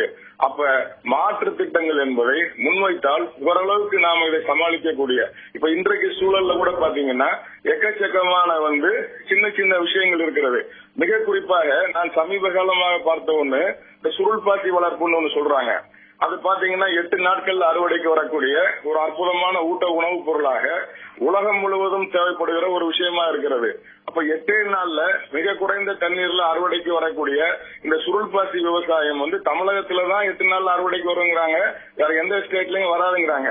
அப்ப இதை பத்தி வேளாண்மை பல்கலைக்கழகங்கள் ஏதாவது ஆராய்ச்சி செய்திருக்கிறாங்களா? இதை இந்த மாவட்ட பகுதி மக்களுக்கு சொல்லி கொடுத்திருக்காங்களா? இதை எப்படி செய்யலாங்கிறது ஏதாவது வழிமுறை சோதனை அடிப்படையில செய்து பார்த்து இதுக்கு சந்தைப்படுத்துவதற்கு உலக சந்தை எந்த அளவுக்கு இருக்கிறது, ஏற்றுமதி வாய்ப்புகள் நிறைய இருக்குன்னு சொல்றாங்க. சொல்ல போனா ஒரு நிறுவனம், அது மிகப்பெரிய நிறுவனம், கிட்டத்தட்ட 110 ஏக்கர்ல புதுக்கோட்டைக்கு பக்கத்துல இத பயிரிட்டு ஆண்டுக்கு 300 கோடி ரூபாய்க்கு ஏற்றுமதி செய்யுதுன்னு சொல்றாங்க. இது உண்மை நான் சொல்லுவது. அந்த நிறுவனத்தின் பெயரை நான் சொல்ல விரும்பல.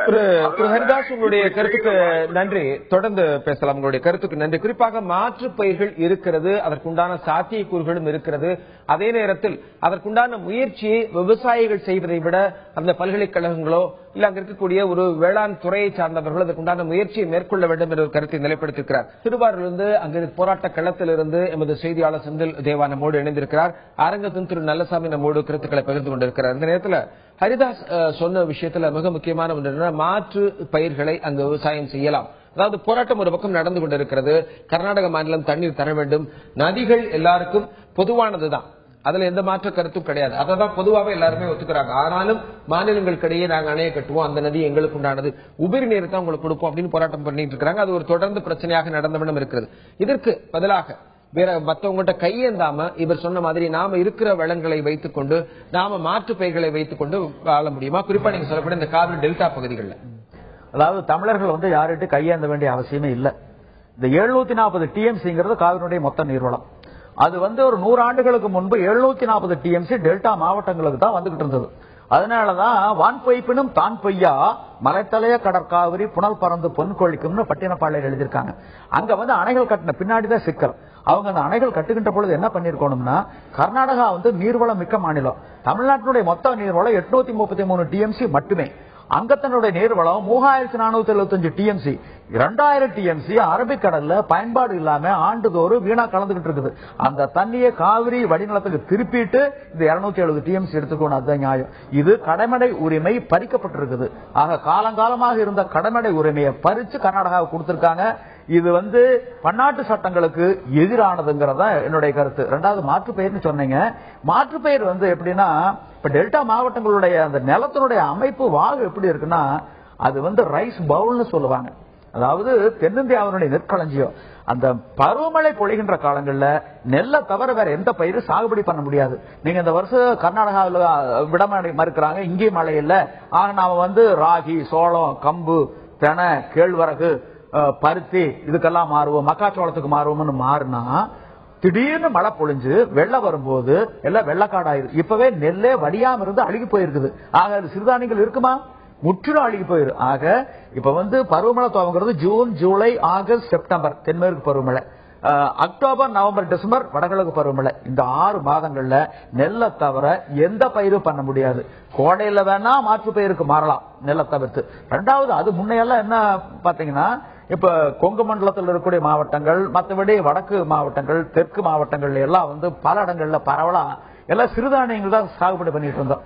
மக்களுடைய உணவுடைய ஒரு பகுதியே சிறுதானியங்களா தான் இருந்தது. இன்னைக்கு கர்நாடகாவில் பாத்தீங்கன்னா நட்சத்திர விடுதிகள்ல முதல் கொண்டு களி போடுறாங்க. ஆனா அங்க நம்ம பயன்பாட்டில இருந்து விட்டுட்டோம். அதனால அரசாங்கம் என்ன பண்ணணும்னா, இந்த அரிசியை பங்கீட்டு கடைகளில் கொடுக்கறதுக்கு பதிலா சிறுதானியங்களுக்கு முக்கியத்துவம் கொடுக்கலாம். அதே மாதிரி அதிகமா தண்ணி தேவைப்படக்கூடிய இந்த வெண் சர்க்கரைக்கு கொடுக்கறதுக்கு பதிலா கருப்பட்டியை பங்கீட்டு கடைகளில் கொடுக்கலாம். அந்த பழைய நிலைமைக்கு நாம போனோம்னா மாறணும்னா உலகம் நல்லா இருக்கும். இந்த சக்கரை நோயாளிகளோட எண்ணிக்கை குறையும். இந்த தண்ணி இவ்வளவு தேவையில்லை. எது எப்படி இருந்தாலும் கர்நாடகா நம்ம தண்ணியை மறுக்கிறது, அதே மாதிரி கேரளாவில் மறுக்கிறது ஏற்புடையதல்ல. இது ஈவு இரக்கம் கண்ணோட்டத்துக்கு எதிரான செயல் மட்டுமல்லாது உலகளாவிய நடைமுறைக்கும் சர்வதேச சட்டங்களுக்கும் அரசியலமைப்பு சட்டங்களுக்கும் முற்றிலும் முரணானது. தமிழ்நாடு ஒரு மலை மறைவு மாநிலம். எப்படின்னா நீங்க கன்னியாகுமரி எடுத்துக்கிட்டீங்கன்னா அங்கிருந்து ஒரு மலை வருது. அந்த மேற்கு பகுதியில கேரளா, கிழக்கு பகுதியில தமிழ்நாடு. அந்த தென்மேற்கு பருவக்காற்று வருகின்ற பொழுது மலை மேகத்தை சுமந்துகிட்டு வருது. இந்த மலை அரணார்ந்து தடுத்துக்குது. மேற்கு பகுதியில் குடத்தில் கொட்டுற மாதிரி கொட்டுது. அங்க கேரளாவிலும் சரி கர்நாடகாவிலும் சரி தேக்கறதுக்கு இடம் கிடையாது. அப்படியே தேக்கி வச்சாலும் அதை பயன்படுத்துறதுக்கு வழி கிடையாது. அத்தனை தமிழ்நாட்டில் இருக்குது. இந்த ஏற்கனவே வந்துகிட்டு இருந்த தண்ணியும் தமிழ்நாட்டினுடைய நீராதாரத்தை தடுத்து நிறுத்துறது என்பது அது அரசியலமைப்பு சட்டத்துக்கு எதிரானது, சர்வதேச சட்டத்துக்கு புறம்பானது. இது ஈவு இரக்கம் கண்ணோட்டம் இல்லாத ஒரு செயல். இது நாட்டினுடைய முன்னேற்றத்துக்கு ஒரு கட்டை போடக்கூடிய ஒரு செயல். நடுவண் அரசு இப்ப நதிகள் அணைப்போம் அதுன்னு சொல்றாங்க. இதுல நல்ல ஒரு நடவடிக்கை எடுத்தால் இந்த நாட்டை காப்பாற்ற முடியும். தொடர்ந்து பேசலாம். நல்லசாமி, ஓல்ட் இஸ் கோல்டு அப்படின்னு சொல்லும்போது பழைய முறை இன்றும் என்றுமே சிறந்தது அப்படிங்கிற ஒரு கருத்தையும், அதே நேரத்தில் கடைமடை ஊழியர்களுக்கு உண்டான அந்த பங்கீடு, கடைமடை அந்த விவசாயிகளுக்கு உண்டான அந்த தண்ணீர் பங்கீடு அப்படிங்கிறது பறிக்கப்பட்டிருக்கிறது என்ற ஒரு கருத்தையும் பதிவு செய்ததா நான் எடுத்துக்கிறேன். இந்த இடத்துல செந்தில் தேவாட்ட நம்ம பேசலாம். செந்தில் தேவா, தற்போது அங்க இருக்கக்கூடிய விவசாயிகள் எல்லாமே பாத்தீங்கன்னா ஒட்டுமொத்தமாக பல்வேறு அரசியல் கட்சி தலைவர்கள், அது மட்டும் இல்லாம பல்வேறு அமைப்பை சேர்ந்தவர்கள் எல்லாமே அங்க போராட்டம் பண்ணிட்டு இருக்காங்க. உண்மையிலேயே ஒரு விவசாய சங்கத்தை சேர்ந்தவங்க, அங்க விவசாயம் இருக்கிறவங்க, அங்க என்ன மாதிரியான பாதிப்புகள், அதாவது இந்த அணை கட்டுவதற்கு உண்டான ஒரு பேச்சு எடுபட்டு இருக்கிறது, இது கட்டப்பட்டால் உண்மையிலேயே என்ன மாதிரியான பாதிப்பு அங்க ஏற்படும் அப்படிங்கறத விவசாய சங்கத்தில் இருக்கிறவங்க சொல்ல கேளுங்க. இந்த ஆண்டு பாத்தீங்கன்னா 14,600 ஹெக்டேர் நிலப்பரப்புல இந்த டெல்டா மாவட்டத்தில் திருவாரூர் மாவட்டத்தில் பர்டிகுலரா பாத்தீங்கன்னா விவசாயம் பண்ணியிருந்தாங்க. அந்த இதே பாத்தீங்கன்னா இப்ப இடையில பெஞ்ச குறைந்த காற்று தாழ்வு நிலையில பாத்தீங்கன்னா ஒரு 3000-4000 ஹெக்டேர் ஏக்கர்கள் அழுகி போயிட்டு அப்படிங்கிறாங்க. பருவமழையே சதி பண்ணுது, ஆனா கர்நாடகம் எங்களை சதி பண்ணுது அப்படின்னு சொல்லிட்டு தான் விவசாயிகள் சொல்றாங்க. சரி, கர்நாடகாவில தண்ணி இல்லைனாலும் இந்த பருவமழையை வச்சு பண்ணலாம்னா அதுவும் முடியல அப்படிங்கிற மாதிரி சொல்றாங்க. இருந்தாலும் இந்த மாதிரி ஒரு சூழல்ல மாற்று பயிர்கள் எதுவும் பண்ண முடியுமா, சொட்டு நீர் பாசனம் பண்ண முடியுமா அப்படிங்கிற ஒரு கேள்வியை முன்னாடி வைப்போம். இப்ப கர்நாடகாவில் இந்த மாதிரி ஒரு அணைக்கட்டுற பிரச்சனை இருக்கு. ஏற்கனவே நம்மளுக்கு தண்ணி வழங்குற ஒரு பிரச்சனை இருந்தாலும் கூட மாற்று பயிர் எதுவும் பண்ண முடியுமா, சொட்டு நீர் பாசனம் பண்ண முடியுமா அப்படின்னு சொல்லிட்டு மார்க்சிஸ்ட் கம்யூனிஸ்ட் கட்சியோட நகர செயலாளர் சுவாமிநாதன் கேட்போம். சொல்லுங்க. அதாவது நமது டெல்டா மாவட்டம் என்பது ஒரு செயற்கை பாலைவனமாக மாற்றப்பட்டுக் கொண்டிருக்கிறது. காரணம், கர்நாடகா ஏதோ காவேரி இரு மாநிலங்களுக்கு இடையே உள்ள பிரச்சனை என்று பாராமல் ஏதோ அவர்களுக்கே உரித்தானதாக சொந்தம் கொண்டாட நினைக்கிறது. இப்பொழுது நீங்கள் கேட்டீர்கள், மாற்று பாசனம் என்பது மண்வளம் என்பது மிக மிக முக்கியமானது ஒன்று. ஏன்னா மானாவாரி பயிர்கள் இப்பொழுது நாகை மாவட்டத்தில் குறிப்பாக வேதாரண்யம், ஆயக்கரம்பலம் போன்ற பகுதிகளில் மானாவாரி பயிர்கள் அங்கு மழையை நம்பி விவசாயம் செய்து கொண்டிருக்கக்கூடிய ஒரு சூழ்நிலையில் இருக்கிறது. ஆனால் நமது பகுதி போன்ற இந்த இடங்களில் முழுமையாக திருவாரூர் மாவட்டத்தில் காவேரியை அந்த பாசனத்தையே நம்பி இருக்கக்கூடிய ஒரு பகுதியாக இருக்கிறது. சுமார் 12 லட்சம் ஹெக்டேர் நிலம் என்பது சாகுபடி ஆகிக் கொண்டிருந்தாலும் கூட 13 லட்சம் விவசாயிகள் அதனால் பாதிக்கப்படக்கூடிய சூழ்நிலை என்பது தற்போது உருவாகிக் கொண்டிருக்கிறது. ஏற்கனவே மண்ணையில் மீத்தேன் எடுக்கக்கூடிய ஒரு திட்டத்தின் அடிப்படையிலையும், அடுத்தபடியாக பாம்பாற்றின் குறுக்கே 4 அணைகள் கட்டக்கூடிய ஒரு சூழ்நிலையிலேயும் நமது டெல்டா மாவட்டம் என்பது மிக கேள்விக்குறியான ஒரு விஷயமாக இருக்கிறது. ஆகவே இன்றைய போராட்டம் என்பது ஒரு துவக்கமே தவிர முடிவல்ல. இதனுடைய எதிரொலியாக அடுத்தடுத்த கட்ட போராட்டங்கள் பல்வேறு வகையில் தீவிரமடையும் என்று மார்க்சிஸ்ட் கம்யூனிஸ்ட் கட்சியின் நகரக்குழு சார்பாக தெரிவித்துள்ளது. நம்மிடையே பேசுவதற்காக நாம் தமிழர் கட்சியை சார்ந்த மாவட்ட செயலாளர் முத்துக்குமார் அவர் வந்திருக்காங்க. பேசுவோம். வணக்கம். இப்ப இந்த விவசாயிகள் போராட்டத்தில் உங்க நாம் தமிழர் கட்சி என்ன பண்ணுது? நீங்க விவசாயிகளா போராடுறீங்களா? எப்படி பண்றீங்க? உங்களோட போராட்டங்கள் என்ன பண்ணும்? இப்ப ஏற்கனவே பாத்தீங்கன்னா கர்நாடக அரசு அதாவது அதனுடைய அணைக்கட்டுகள்ல இருக்கிற நீரை முழுமையா நிரம்பின பிறகுதான் மீதம் இருக்கிற உபரி நீரை தான் வடிகாலா பயன்படுத்தி திறந்து விடுது. அதுல பாத்தீங்கன்னா இப்ப அந்த நீர் கொண்டுதான் இந்த தமிழகத்துல ஒரு போகம் சாகுபடியை செய்வதற்கு இங்க இருக்கிற விவசாயிகள் முயற்சி பண்றாங்க. அதுவும் கடைமடை பகுதியான நாகை, திருவாரூர் மாவட்டம் இந்த மாதிரி பகுதிகளில் இன்னும் நீர் முழுமையா போய் சேரல. இந்த நிலையில இங்க ராமநாதபுரம், சிவகங்கை மாவட்டத்தை போன்று இங்க இருக்கிற விவசாயிகள் வானத்தை பார்த்து அண்ணாந்து பார்த்து மழை பெய்யுமா ஒரு போகம் சாகுபடி செய்வதற்கு அண்ணாந்து பார்க்கிற ஒரு அவல நிலை இந்த மண்ணில் இருக்கு. இப்படி இருக்கிற நிலையில காவிரியினுடைய அந்த எல்லை பகுதி, நமது தமிழகத்தினுடைய எல்லை பகுதியான பில்லிகுண்டலுக்கு அருகாமையில் இருக்கக்கூடிய மேகதாது என்கிற இடத்துல 48 டிஎம்சி நீரை 2 தடுப்பணைகள் மூலமாக கர்நாடக அரசு தடுத்து நிறுத்துமேயானால் தமிழகத்தில் இருக்கக்கூடிய, குறிப்பாக தஞ்சை மாவட்டத்தில் இருக்கக்கூடிய 3.5 லட்சத்தில் இருந்து 4 லட்சம் ஏக்கர் விவசாயம் சுத்தமாக அற்று போய்விடும். விவசாயம் செய்ய முடியாத நிலை ஏற்படும். குடிநீருக்கு பஞ்சம் ஏற்படுகிற ஒரு அவலமான சூழ்நிலை இருக்கிறது. கர்நாடக அரசினுடைய இந்த செயல் என்பது உலகத்தில் இருக்கிற நதிநீர் ஒப்பந்தங்களுக்கு எதிராக, காவிரி நடுவர்மன்றத்தினுடைய தீர்ப்பிற்கு மாறாக இந்த செயல் இருக்கிறது. இது இரு மாநில மக்களுக்கு இடையிலே பிரிவினையை, ஒரு தேவையில்லாத பதற்றத்தை உருவாக்குகிற செயல். மத்திய அரசு இதில் அலட்சியம் காணாமல் உடனடியாக இதில் கவனம் செலுத்தி இந்த மக்களுடைய போராட்டத்தை தீர்த்து வைக்க வேண்டும். ஏனென்றால் போராட்டத்தை நீங்கள் சாதாரணமாக மதிப்பிடக்கூடாது. கடந்த காலத்தில் ஒரு அடையாளமாக நடத்தப்பட்ட இந்த போராட்டம் என்பது இன்று தமிழகத்தில் திராவிட முன்னேற்ற கழகத்தில் இருந்து பல்வேறு அரசியல் கட்சிகள் ஒன்று திரண்டு இந்த போராட்டத்தை நடத்தி கொண்டு இருக்கிறது என்பதை மத்தியில் ஆளுகிற தமிழகத்தில் இருக்கக்கூடிய அரசுகள் கவனத்தில் கொள்ள வேண்டும் என்பதை நாம் தமிழர் கட்சியின் சார்பில் தெரிவித்துக் கொண்டு உடனடியாக இந்த பிரச்சனையை தடுத்து நிறுத்த வேண்டும் என்று கேட்டு எங்களை வேறு விதமான போராட்டத்துக்கு தள்ளக்கூடாது என்பதையும் நாங்கள் வலியுறுத்தி கேட்டுக் கொள்கிறோம். நன்றி, வணக்கம். நம்மிடம் பேசுவதற்காக திராவிட கழகத்தை சார்ந்த ஒன்றிய தலைவர் சித்தார்த்தன் வந்திருக்கா, பேசுவோம். வணக்கம். இந்த போராட்டம் எப்படி இருக்கு? இந்த போராட்ட காலத்தில் அடுத்ததான் நீங்க என்ன பண்ண போறீங்க? இந்த காவிரி போராட்டம் சம்பந்தமாக அரசியல் கட்சி வேறுபாடு இன்றி அனைத்து வியாபாரிகளும் சேர்ந்து சென்ற 5-6 தினங்களுக்கு முன்பாக கடையடைத்து ஒருமுகமாக எல்லோரும் சேர்ந்திருந்து போராடினோம். அதேபோன்று இப்பொழுது அனைத்து கட்சிகளும், அனைத்து சங்கங்களும், அனைவரும் சேர்ந்து இங்கே இருக்கின்ற புல் பூஞ்சுகள் அழிந்துவிடும், ஆடு மாடுகள் செத்துவிடும் என்கின்ற ஒரு நிலைப்பாட்டை மத்திய அரசுக்கு, கர்நாடக அரசுக்கு தெரியப்படுத்த வேண்டும் என்பதற்காக ஒருமித்தமாக நாங்கள் எல்லோரும் ஒருமித்த குரல் கொடுத்திருக்கின்றோம். அது மட்டுமல்லாமல் வைதிகபுரியிலே எப்படி சொல்லுவார்களோ, வான் பொய்த்தாலும் தான் பொய்க்காத காவிரி என்று, அப்படிப்பட்ட காவிரி தொடர்ச்சியாக 20 ஆண்டுகளாக பொய்த்துவிட்டது. பொய்த்ததற்கு காரணம் கர்நாடகா. அந்த கர்நாடக மாநிலத்திலிருந்து மலை சார்ந்த பூமியாக இருக்கின்ற அந்த கர்நாடக மாநிலத்திலே மலை சார்ந்த பூமியாக இருப்பதால் அங்கு நிறைய மழை பெய்கிறது.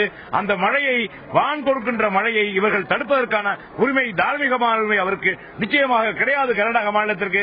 அது மட்டுமல்ல, கர்நாடக மாநிலத்திலிருந்து பூமியிலிருந்து உறிஞ்சப்பட்ட அந்த நீரை தருவதை போல் கருதுகிறார்கள். ஆனால் வானிலிருந்து வருகின்ற இயற்கையாக பொழிகின்ற அந்த மழை நீரை தடுப்பதற்கான சட்ட உரிமையும் எந்த விதமான உரிமையும் கர்நாடக மாநிலத்தாருக்கு கிடையாது என்பதை வலியுறுத்தி சுப்ரீம் கோர்ட் மூலமாக இதை அணை கட்டுவதை உடைச்செறிய வேண்டும் என கேட்டுக்கொண்டு நாங்கள் திராவிடர் கழகத்தின் சார்பாக ஐயா தலைவர் வீரமணி அவர்கள் வழி நின்று இதனை கடுமையாக போராடுவோம் என்று கூறுகிறேன்.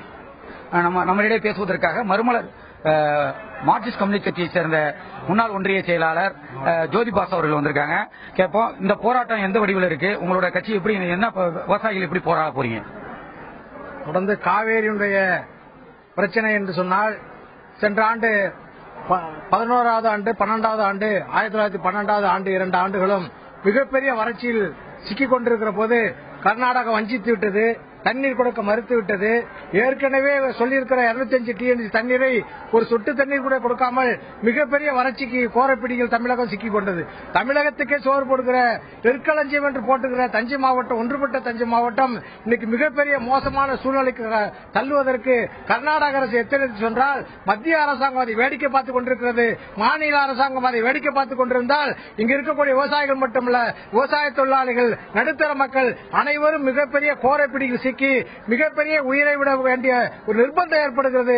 ஆகவே மத்திய மாநில அரசுகள் உரிய கவனம் செலுத்தி உடனடியாக அந்த அணையை நிறுத்துவது மட்டுமல்ல, தடுப்பணை நிறுத்துவது மட்டுமல்ல, காவேரிக்கு அணைக்கப்பட்டிருக்கிற அந்த 205 டிஎம்சி தண்ணீர் மட்டுமல்ல, தொடர்ந்து காவேரியில் கர்நாடகம் செய்து கொண்டிருக்கிற துரோகத்தை, தமிழகத்துக்கு சொல்லியிருக்கிற துரோகத்தை தடுத்து நிறுத்த என்று சொன்னால் இந்த போராட்டம் என்பது குடும்பமாக தமிழகத்தில் இருக்கக்கூடிய அனைத்து பகுதி மக்களையும் போராட வைப்பதற்கான டெல்டா டெல்டா மாவட்ட விவசாயிகள் ஒன்று திரண்டு இந்த போராட்டத்தை நடத்தி கொண்டிருக்கிற முதல் கட்ட போராட்டம் என்று சொன்னால் அது தொடர்ந்து மக்களுக்கான அனைத்து விதமான போராட்டத்தை நாங்கள் நடத்துவதற்கு தயாராக இருக்கிறோம் என்பதை இந்த நேரத்தில் தெரிவித்து மார்க்சிஸ்ட் கட்சியின் சார்பாக இந்த போராட்டத்தை வலுவான போராட்டத்தை தொடர்வோம் என்று தெரிவித்து வாய்ப்புக்கு நன்றி சொல்லி முடிக்கிறேன். தொடர்ந்து பேசலாம். பல்வேறு விதமான அரசியல் கட்சி தலைவர்கள் ஒன்றிணைந்து ஒரே நோக்கத்திற்காக செயல்பட்டுக் கொண்டிருக்கிறார்கள், போராட்டம் நடத்தி கொண்டிருக்கிறார்கள். நல்லசாமி அவங்கள்ட்ட இறுதியாக கேட்கக்கூடிய கேள்வி என்னன்னா, இதற்கு அதாவது இது போராட்டம் ஒரு பக்கம் நடந்து கொண்டிருக்கிறது, சட்டமன்ற காவிரி தீர்ப்பாயம் அதுக்கு உண்டான நடவடிக்கை எடுப்பாங்க, மத்திய அரசு என்ன செய்யும்? இப்ப உங்ககிட்ட இறுதியா கேள்வி என்னன்னா, மத்திய அரசு என்ன செய்ய வேண்டும்? ஒன்று. இன்னொன்னு, நம்ம தமிழ்நாட்டில் இருக்கக்கூடிய நீர் மேலாண்மை வேற மற்றவங்ககிட்ட தண்ணிக்காக கையேந்தாதபடி என்ன செய்யலாம்? சுருக்கமா சொல்லுங்க. மத்திய அரசு பொறுத்தளவுல இதை தடுத்து நிறுத்த வேண்டிய ஒரு கடமை பொறுப்பு இருக்கு. ரெண்டாவது, அந்த பாட்டில் அமைச்சர் சொன்னாரு, நீர்வளத்துறை அமைச்சர், மேகதாது பகுதியில் 2 அணைகள் கட்டுறோம்னு சொன்னாரு, 48 டிஎம்சி கொள்ளளவுன்னு சொன்னாரு. இப்ப என்ன சொல்றாரு, 3 இடங்கள்ல அணை கட்டுவோங்கிறாரு. அதுவாக தடுப்பணைகள் பல கட்டப்படும் சொல்றாரு. எதுக்குன்னா, பழைய மைசூர் அங்கு சுற்றி இருக்கக்கூடிய ஊர்கள், பெங்களூரு, இதுக்கு குடிநீருக்காக 3 டிஎம்சி 4 டிஎம்சி இருந்தால் போதும்.